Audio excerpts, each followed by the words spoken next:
This wasn't supposed to be a full-time babysitting job, but somehow that's exactly what it turned into. Covering rent, buying groceries, and scrubbing someone else's mess like a full-time maid with a biology exam coming up. No, seriously. If someone had told me that letting my younger sister crash at my place for a few weeks would end up being the most exhausting, sanity-draining decision of my early 20s, I would have laughed. I would have said, nah, she's annoying sometimes, but we're blood. I'll help her out. And that's exactly what I said when I agreed. I'm 21, a third-year college student, juggling a brutal pre-med workload, a part-time job at the tutoring center, and a long-distance relationship that I've had to keep hidden from our overly conservative parents. My days are a blur of lectures, shift changes, and late-night Zoom calls with my boyfriend, where I'm either crying from stress or falling asleep mid-sentence. The last thing I needed was another full-time job. Like, say, raising an 18-year-old who thinks adulting is a TikTok aesthetic, not a skill set. But last summer, right before she was supposed to start college, my younger sister called in full panic mode. She said her dorm situation fell through, that her roommate bailed, and that she didn't want to stay at home because our parents were being too much. I said she could crash with me for a while. Emphasis on a while. I was imagining maybe 3 weeks. A month, tops. It's been a year. At first, it was kind of fun. Sister sleepovers, late-night snacks, watching trashy TV together in our pajamas. I thought, maybe this will be good for us. Maybe we'll bond. Nope, no bonding. Just headaches. By week 2, I started noticing things. Like how every time I came home from class, there were piles of dishes in the sink and snack wrappers on the floor. My shampoo was disappearing twice as fast. The toilet paper, vanishing like magic. Then came the groceries. I gave her a debit card linked to a small account I set up for shared food. I thought it'd teach her budgeting. I even made a spreadsheet with categories: groceries, toiletries, shared expenses, color-coded, easy, foolproof. She blew the whole week's food budget in 2 days on junk food and overpriced lattes. Oh my god, it was buy 2, get 1 free on energy drinks, she told me, laughing like it was a joke. That's basically saving money. Girl, what? I tried to be chill at first. I didn't want to turn into our mom, so I sat her down and gave her the whole "you're an adult now" talk. I showed her how to use a budgeting app. We watched YouTube videos about frugal college meals. I even made a grocery list together with her before we went shopping. None of it stuck. The next week, she spent $40 on sushi delivery and left the empty containers on the counter for 3 days. When I brought it up, she rolled her eyes and said, "Relax, it's just food. I'll get more." She didn't. I did, because she always forgot, or lost her card, or thought we had enough. I became the backup, the fixer, the ATM. Let me be clear. I'm not some uptight control freak who expects perfection. I know what it's like to struggle. I've had months where I stretched 1 box of pasta into 6 meals and washed my jeans in the shower because the laundromat ate my last quarter. But what I can't deal with is entitlement. She treats our place like it's some kind of sorority. Lounge, blasting music at 2 a.m., throwing game nights with random guys from her class, and leaving empty cups of half-drunk vodka sodas around like it's Coachella after dark. One time I woke up at 4 a.m. to find a stranger passed out on our couch. She shrugged and said, "Oh, that's Connor. He's chill." Connor? I don't know Connor. Connor could be a thief or a serial liar or someone who doesn't put coasters under their drinks. I don't care how chill he is, he's not paying rent. Speaking of rent, she contributes nothing. Zilch. Nada. Not because she can't, our parents sent her an allowance, but because she forgets or says, "Oh, I'll Venmo you next week."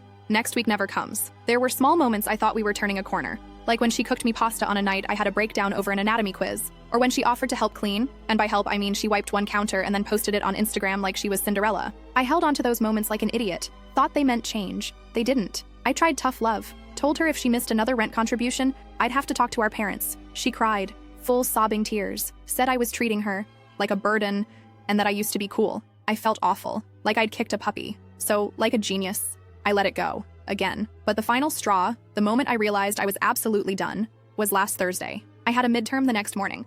I'd been studying nonstop, barely sleeping. I made it very clear I needed quiet. I even left a note on the fridge, "No guest tonight. Please, I'm exhausted." Guess what she did? Hosted a party. A literal party. 10 people. Loud music. Someone brought a speaker. There was glitter. Glitter. And the worst part? When I checked my bank balance the next day, my personal debit card had 2 unfamiliar charges. One from a liquor store, another from Uber Eats. Both under her Apple Pay, she used my card, without asking, to buy alcohol for her friends. While I was in the next room trying to memorize the human circulatory system, I confronted her. I didn't scream, I didn't curse, I just asked, "Why did you think that was okay?" She blinked, gave me this blank stare, then mumbled, "I thought you wouldn't notice." I don't know what broke me more, the fact that she stole from me, or the fact that she thought I was so used to it that I wouldn't even care. I'm not her mom, I'm not her maid, I'm not her personal finance advisor, and I'm definitely not her doormat. That night, after she went to bed like nothing had happened, I sat on the bathroom floor and cried. Not because of the money, not because of the noise, but because I realized something awful. I don't like my sister. I love her, sure, but I don't like who she's become. And I don't like what I've become around her. Bitter, tired, constantly apologizing for needing boundaries. Something has to change. And I think it starts with me finally saying, enough. I thought she was just immature. I didn't think she'd use my own secret as a weapon against me. There's a difference, you know? Between being annoying and being dangerous. Between being irresponsible and being cruel. I always believed my sister fell into the first category. Maybe selfish, maybe clueless, but never malicious. Turns out I was wrong. It started with a text. From her, of course. Can you transfer me $50? Just need groceries. I'll pay you back. This weekend. Promise. No greeting. No hey or thanks. Just an assumption that I'd say yes. Like always. And I didn't. Not this time. I stared at the message while sitting in the back of a crowded lecture hall, running on 3 hours of sleep. And 2 cups of black coffee. I just pulled an all-nighter finishing a research proposal. I was drained, sore, and flat out done. So I texted back, no. You already got $80 last week and used it for a party. I'm not doing this anymore. It wasn't dramatic. I didn't yell. I didn't curse. I just said no. For once. Her reply came 5 minutes later. Wow, you're seriously going to leave me with nothing? After everything I've done for you? Done for me? Like what? Leaving moldy dishes in the sink? Hosting raves in our living room? I didn't answer. I locked my phone and shoved it in my bag, heart pounding. Maybe I expected a guilt trip. Or maybe a passive-aggressive silent treatment. But I never expected what came next. That night, I walked through the front door, tired, hungry, and fully prepared to heat up some leftover rice and ignore her existence. But she was already waiting in the kitchen. Arms crossed, eyes puffy from crying, phone in her hand like a loaded gun. You're seriously going to let me starve? She snapped. I dropped my keys into the bowl by the door. You're not starving. You spent $30 on a party tray of chicken nuggets 3 days ago. It wasn't just me. My friends helped pay. I'm not your bank, Sophie. I told you I'm done covering for your bad choices. And then she said it. I should tell mom and dad about your boyfriend. Just like that. No hesitation. Like a dagger in the dark. For a moment, I didn't even understand. I blinked at her.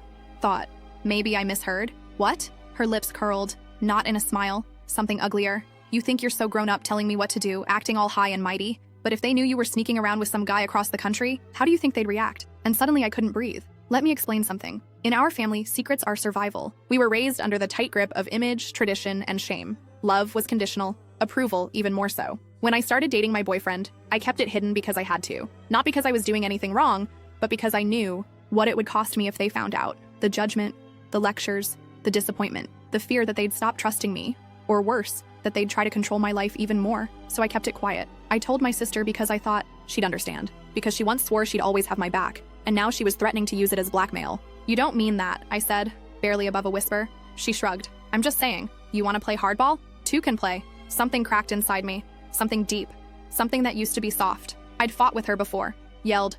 Cried. Stormed out of rooms. But this was different. This wasn't a fight. This was betrayal. She tried to act like it was no big deal. Like she didn't just take the most vulnerable piece of me and dangle it like bait. Look, I wouldn't actually tell them, she said, backtracking when she saw the look on my face. But you're being so unfair.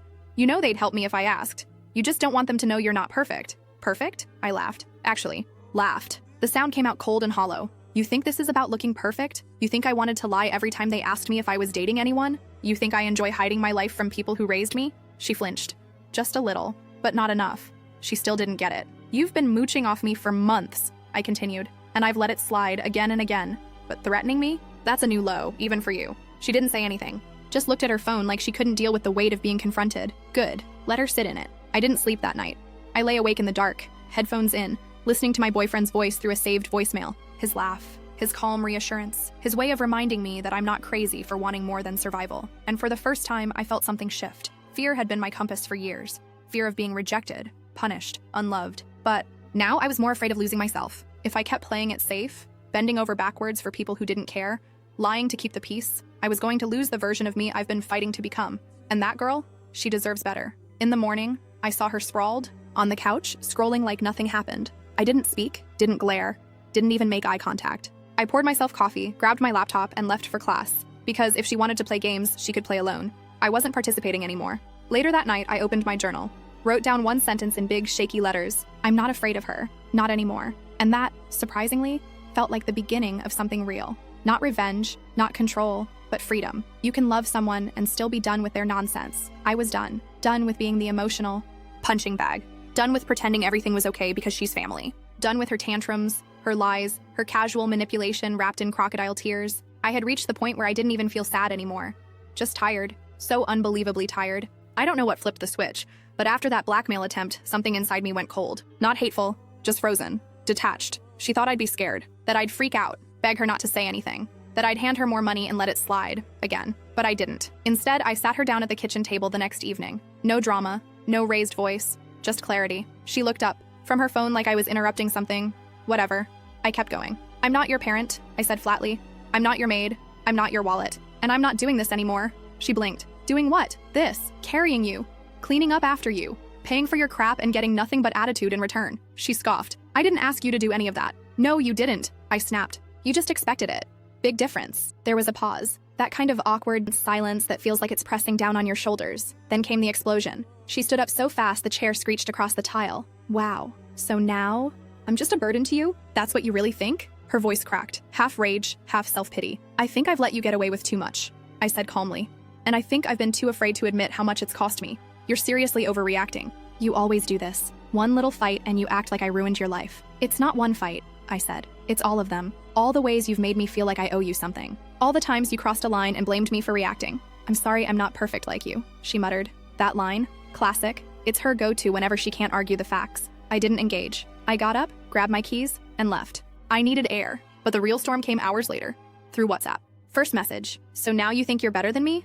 After everything I've been through? Second message, you were literally just as messy in college. Don't forget I have the screenshots. Then she started sending old texts. Me venting about our parents, talking about my boyfriend, complaining about classes, stuff that was never meant to be used against me. She even cropped one out of context and posted it on her Instagram story with the caption, "Be careful who you live with. Not everyone has your back." I stared at my phone in disbelief. The same person who left a dent in our drywall from a broken wine glass last week was suddenly playing the role of the hurt, betrayed sibling on social media? I should have blocked her right then and there, but I didn't, because part of me still wanted her to snap out of it, to apologize and mean it, to stop performing victimhood and actually grow up. Spoiler alert, she didn't. She kept going, posting vague quotes, DM mutual friends, making it sound like I'd kicked her out or left her starving or been emotionally abusive, which was honestly hilarious considering she was still sleeping on my bed and using my Wi-Fi and drinking almond milk I bought. But what wasn't funny was how effective it was.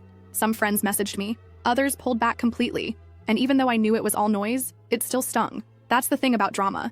It doesn't have to be true to mess with your head. There was one night, maybe 4 days into the Cold War, where I almost caved. She'd sent me this long voice note, full of shaky breath and tearful guilt. I don't know what's wrong with me. I feel like everyone hates me. Maybe I am just trash. Maybe you're right. I sat there listening, eyes burning, chest aching, because I wanted to believe she meant it. I wanted to forgive her and fix it and go back to how we used to be before everything turned toxic. But here's the thing. Remorse isn't real if it only shows up when consequences do. And the moment I responded, she turned the guilt back into control. Well, if you felt bad, maybe you wouldn't be making such a big deal about everything. I already said sorry. What else do you want? Classic bait and switch. I was done falling for it. That's when it hit me. Really, truly hit me. The only reason this chaos had any power over me was because I let it. I let her set the tone, let her frame the narrative, let her guilt trip and twist and drain me dry, because I was too scared of being the villain. But I'm not the villain. I'm the one who kept showing up, who fed her, covered for her, let her grow in my shadow while I shrank. I wasn't heartless. I was just exhausted. So I made a decision. If she was going to keep threatening to blow up my secret to our parents, fine. She wouldn't get the satisfaction. I'd do it myself.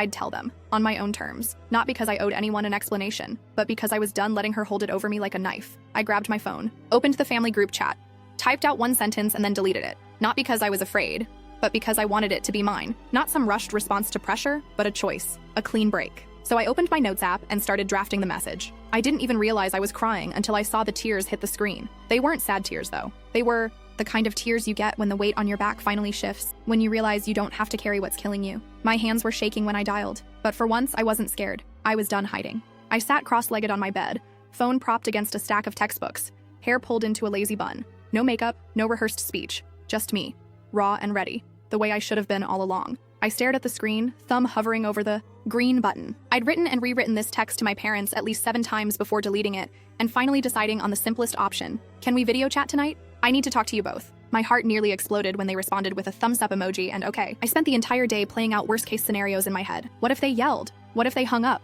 What if they asked questions I couldn't answer? But then I reminded myself, I didn't owe them details. I owed myself freedom. When the call connected, my parents' familiar faces appeared on screen. My mom wore her reading glasses, knitting something in her lap. My dad had that distracted look he always gets when he's secretly checking cricket scores in another tab. "Hi, sweetheart," Mom said warmly.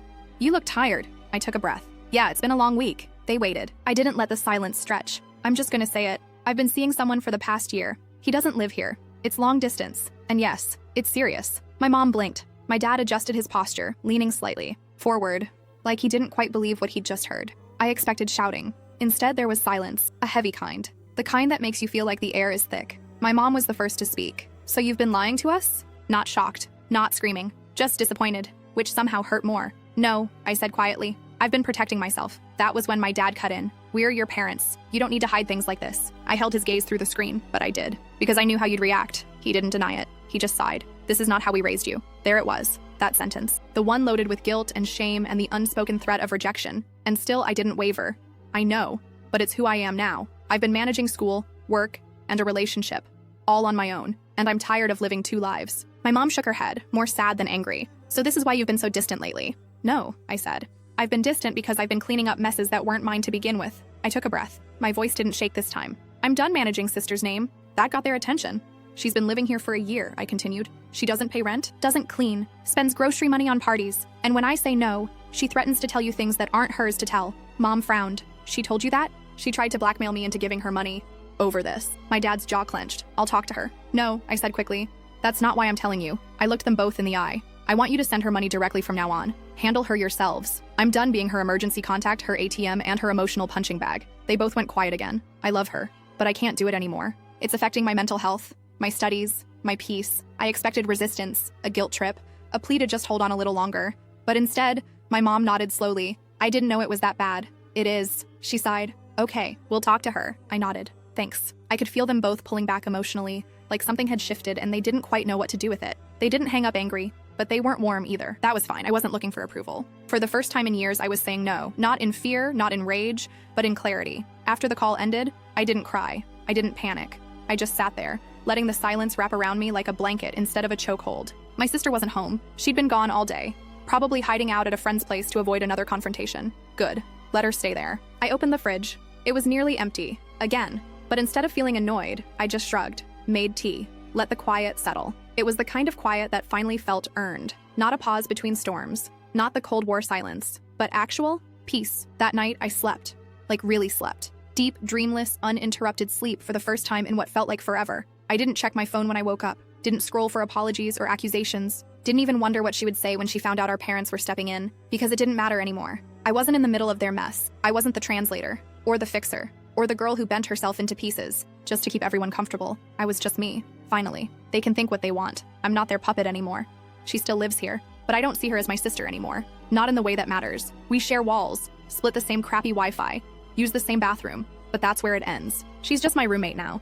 The kind you don't talk to unless you have to. The kind you nod at in passing but never ask how their day was. The kind you stopped expecting change from a long time ago. There's a coldness between us now, but it's not the icy, hostile kind. It's more like distance. A frozen lake that used to be a raging river. Still, silent, finished. The morning after I told our parents everything, she walked in with her usual breezy attitude, like nothing had happened, tossed her jacket over, the dining chair, opened the fridge, and sighed dramatically. Did you forget to go shopping again? No. Hi. No. Good morning. Just straight to the entitlement. I didn't even bother looking up from my laptop. Not my problem anymore. She paused for a second, like she was waiting for the old me to show up, the one who would sigh, cave, and ask if she wanted to split an Instacart order, but that girl had clocked out. She slammed the fridge shut and muttered something under her breath. I didn't ask what it was. Since then, we've spoken maybe twice? Once about trash day. Once when she locked herself out and rang the bell like a maniac. There are no more late-night binge shows, no shared memes, no can I borrow your jacket? It's quiet now. At first, it felt strange, like I was grieving something invisible, a version of sisterhood I thought we'd someday grow into. But now it feels right. She still tries occasionally, leaves her laundry half done, like I'll finish it, plays music too loud while I'm studying, drops hints about being so broke whenever she sees me order food. I don't bite, I do my own laundry, wear my headphones, eat in my room. Sometimes she looks at me like I'm heartless, like I've turned into some cold stranger who doesn't care. But what she doesn't understand is, I do care, just not in the way she wants. I care about my peace, my growth, my boundaries, and those things don't include saving someone who keeps setting fires and calling it my fault for not bringing water fast enough. Meanwhile, my life, it's finally mine again. I landed that research internship I was eyeing all semester. My professor said my proposal was one of the strongest she's seen. I've started waking up earlier, by choice, drinking my coffee on the balcony, journaling before class, taking slow, steady breaths instead of dashing out the door like a maniac. My boyfriend and I, we've started planning visits, real ones, with itineraries and tickets. He's helping me look at post-grad options, fellowships, grad school, even opportunities abroad. For the first time in a long time, I'm not just surviving day to day, I'm building something. I keep a notebook now, nothing fancy, just a small journal I tuck into my backpack. In it, I write down things that make me proud. Tiny victories, big ones too. Like the day I told my parents the truth. Like not responding to my sister's guilt trip last week. Like showing up for myself, even when no one else does. It's weird how something so simple, just a notebook, can become an anchor. A reminder that I'm not weak for choosing myself, that I'm not selfish for refusing to be someone's emotional punching bag. I still see flashes of the old her sometimes. Like last weekend, when she walked into the living room crying on FaceTime with someone, probably a friend, maybe mom, and said loud enough for me to hear, "I don't know why she hates me now." I didn't even do anything. I didn't answer, didn't roll my eyes, didn't engage, because explaining myself again would be like pouring water into a cup with no bottom. Useless and draining. She's not ready to see the truth. That's her journey, not mine. We live in the same space, but we're in different worlds now. She still waits for me to snap, to lecture, to scold. But that version of me, the older sister who fixed everything, doesn't exist anymore. She's been replaced by someone who knows her worth, who understands that love isn't supposed to feel like a transaction, who's tired of being the only one doing the emotional heavy lifting. Last night, I came home late after a long shift at the tutoring center. My body ached, my feet were killing me, and all I wanted was to microwave leftover pasta and crawl into bed. She was in the kitchen, scrolling her phone at the counter, munching on the last pack of instant noodles. No acknowledgement, not even a glance. And for the first time, it didn't sting. It didn't spark rage, or sadness, or nostalgia. It was just neutral. She's a body in a room, a presence I no longer react to. And as I walked past her toward my room, I didn't look back, because I don't need to anymore. I've already seen everything I needed to see.